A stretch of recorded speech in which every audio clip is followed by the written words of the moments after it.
জানালার ফাঁকা দিয়ে চাঁদের দিকে তাকায় বসে আছি। কারণ আজকে হচ্ছে বাংলাদেশের আকাশ থেকে আজকে চন্দ্রগ্রহণ দেখা যাবে। তো এখন বাজে 10টা 16, আর একটু পরেই চন্দ্রগ্রহণ শুরু হবে। পুরাপুরি 7 ঘন্টা 27 মিনিট পর্যন্ত এই চন্দ্রগ্রহণ চলতেই থাকবে। 9টা 27 মিনিট হচ্ছে চন্দ্রগ্রহণ শুরু হবে, আর 9টা 28 মিনিট 25 সেকেন্ডে ঢাকা থেকে চন্দ্রগ্রহণ আমরা দেখতে পারবো।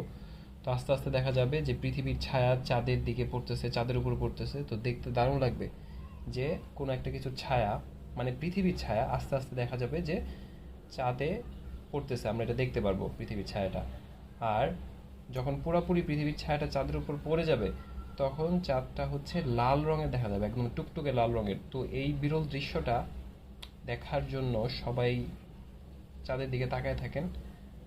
আর এটা অনেক একটা বিরল একটা দৃশ্য। সো এটা সবাই দেখবেন, ভালো লাগবে আপনাদের।